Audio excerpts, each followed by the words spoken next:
guys, what's up? My name's Collin. I'm the COE, the chief of everything over here at New Scooters for Less. A long time ago, back in 2004, I founded this company because I was the student that couldn't get on the bus to go to class because that bus was always full and it used to drive me insane.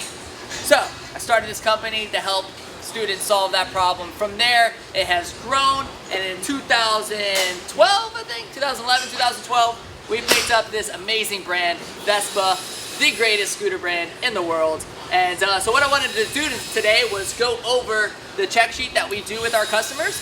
Now, when you buy this scooter, one of our technicians goes over this and just shows you how everything works. Well, I simply wanted to put that information online for you guys, so that way if you get home and you were like, man, I can't remember quite how that works, you can go to this video, check it out, and get that nice friendly reminder. So let's get started. We're gonna go through everything right here.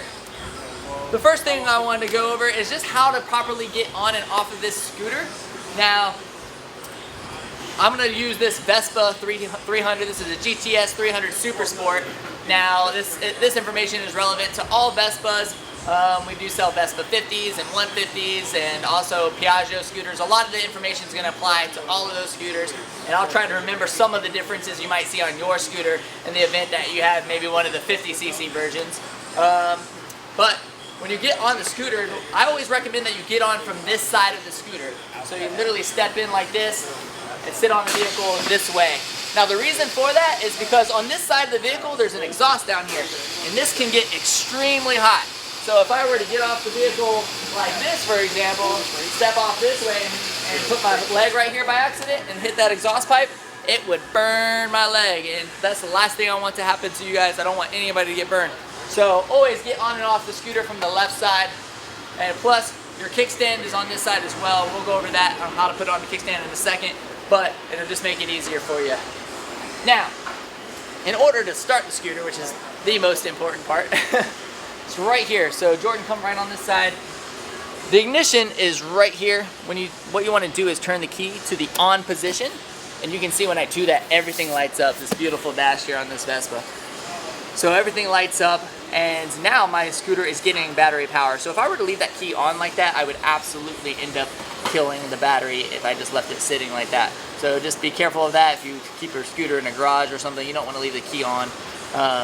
So just remember that. Now, in order to start the vehicle, you want to pull in one of the brake handles. This is a safety feature. The scooter is not going to start unless you pull one of the brake handles. So, for example, I'll pull this left brake handle here. And then I will press this electric start button right here. Now when I press this button, it'll crank right up. Alright. Now, the headlight on this scooter is always on. You can see that the headlight's on right here. But I'll flip the switch right here, and that'll turn the high beams on. So you see the switch right here. That just flips on the high beam. Alright. Now, your blinkers are right underneath that, so the switch right here, if I just push it to the left, it will turn the blinkers on. Now, and they're right down here. Now just remember, when you're driving a scooter, when you turn the steering after you've made your turn, it's not going to automatically click like it does when we're turning a steering wheel in our car. So it's very important to remember to push in right here on the blinker switch. You just push in, I'm looking at the wrong thing. Push in on it, it'll shut it off. Push it to the left, that turns the blinkers on. Push in to shut it off, okay? So just switch, push in to shut it off. And the next thing on my list is the brake handles. So right here you have your front brake handle and your rear brake handle. You do want to pull both brakes. Now, depending on what scooter you purchase, some of them have ABS, which is an anti-lock brake system, so definitely know that that is a very good thing in terms of your safety and coming to a stop on a Vespa. But you do want to get in the habit of pulling both brake handles. Don't get in the habit of just pulling just one. These do have a lot of power, so always pull both brake handles when you're coming to a stop. Now, the gas cap for this particular vehicle, or did I skip the horn? Yes, I did. I skipped the horn. So right here, right below the blinker switch is the horn. Just make sure you press that button. That turns on your horn.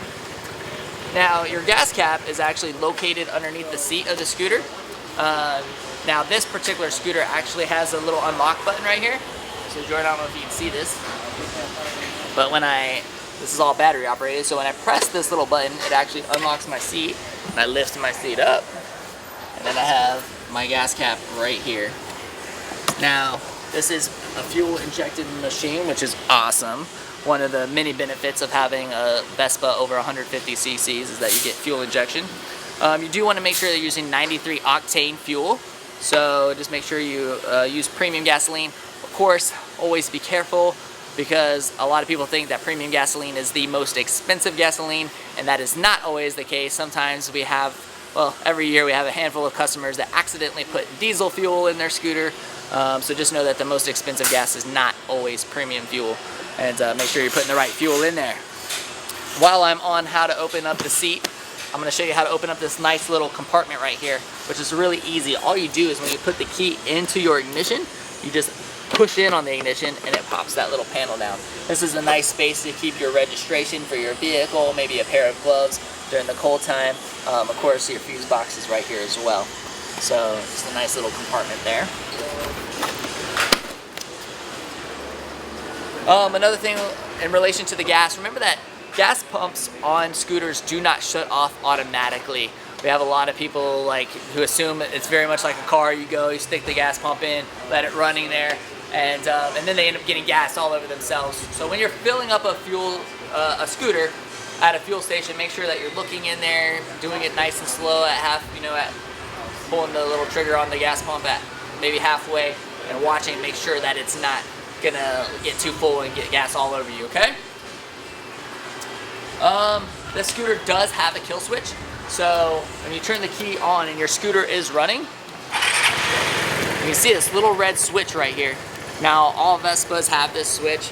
If you were to click that switch, it will shut the vehicle off. If you ever come to your scooter and you're like, man, my scooter's not starting, I don't know why it's not starting, always check that switch first. It's commonly missed. Flip that switch and then you'll be right back on the road. Okay, now some Vespas also have a mode button. So right here, you see a little mode button that simply changes between the mileage on your odometer right here. So you see that, if I click the mode button, it'll switch to trip A, trip B, and so forth, okay? So just something to keep in mind. Now, this bike does have foot pegs for a rear rider, which is really cool. So if you pop these out just like that on the sides, that rear passenger can easily be sitting on the back, put their feet right here, and be ready to ride. So not all scooters have that, but it is a nice feature of the Vespa 300s.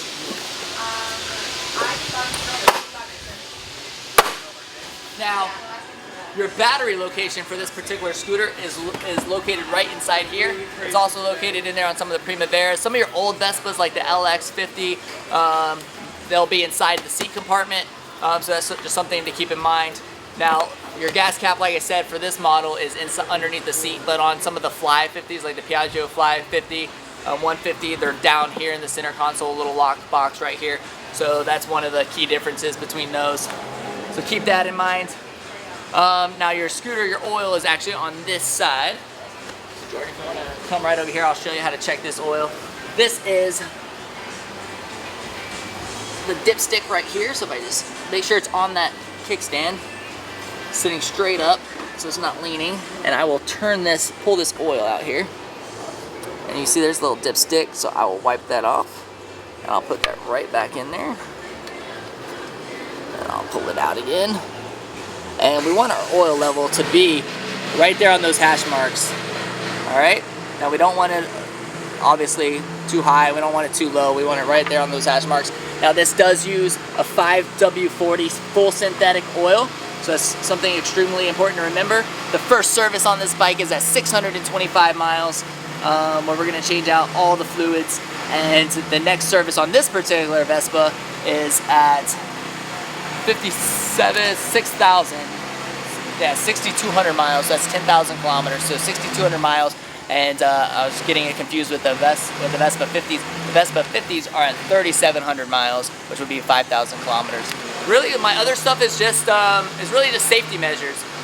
In Gainesville, well, really anywhere, there's a lot of gravel and loose dirt along the corners of the road. So if you ever go around a corner, don't cut that corner too close, because your wheels could grab that, you know, that loose dirt, that loose gravel, and it could slide out from underneath you. That's the last thing that we want. So just keep that in mind.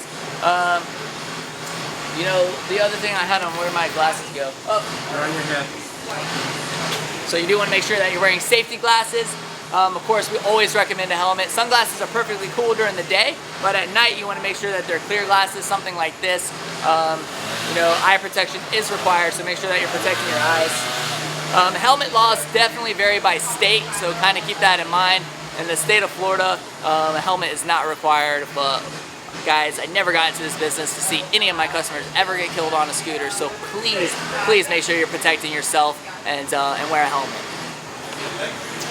And everything else, you know, you must have your registration with you, so keep that registration with you, whether it's inside this little glove box here or inside your seat. Don't ride in the bicycle lanes on a 300cc vehicle. You would never do that, but sometimes when the customers have a 50cc scooter and they're only cruising at 35 miles an hour, they might feel a little bit uncomfortable in certain areas and they like to ride in the bike lanes. You cannot do that. You are considered a motor vehicle, so you have a license plate on your scooter, so you definitely need to make sure that that you're riding, you know, on the road like all the other vehicles.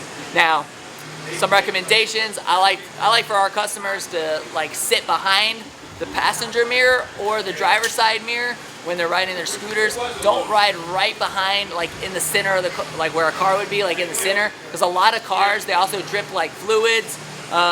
You know, maybe they've been running the air conditioning. In Florida, we're always running the air conditioning. So if you get any of that condensation, some of that water that drips onto the street, you know, last thing I want is for you to ride your scooter right through it and for it to slip from underneath you. So it's best to kind of stay out from the center of the cars and ride in the mirrors. And just remember, if a driver, if you can see their mirror, then the driver can see you, and that's extremely important. Obviously, always place both feet on the ground when you come to a stop. We like for you to have full control of the vehicle, none of the leaning where you have one leg up. Don't be doing that. And you know, don't wear any iPods or anything that's gonna block your hearing. So we have a lot of people that like to cruise around and listen to music. We want you to be able to hear the horns, hear sirens of emergency vehicles and that sort of thing. So don't wear anything that's gonna block your hearing. And one of my biggies with the Vespas is to make sure you separate your keys. So on like 150s and 300s like this, there's a key that actually comes with a chip in it. There's like a microchip in it. And as long as you have that key, we can program the keys to the vehicle. These vehicles do have like computer systems in there, and it's important. Without that chipped key, we cannot make duplicate keys. So you don't ever want to lose that key. So take that chipped key and put it in a safe place. You're not going to have those on your 50cc's. That's only going to be on your 150s and your 300s, but it is something that's very important. When you get your 50cc scooters, you'll get two keys that look like this. Still, you don't want to lose your keys, so separate them, and that way you have a spare. Put a spare somewhere safe at home. And guys, I think that is pretty much it. Of course, if you have any questions, feel free to reach out to me personally or to any of my team members. My personal email is Collin, Collin, @nsforl.com. We thank you so much for your business, and you know, scoot safely. We'll see you later. Bye-bye.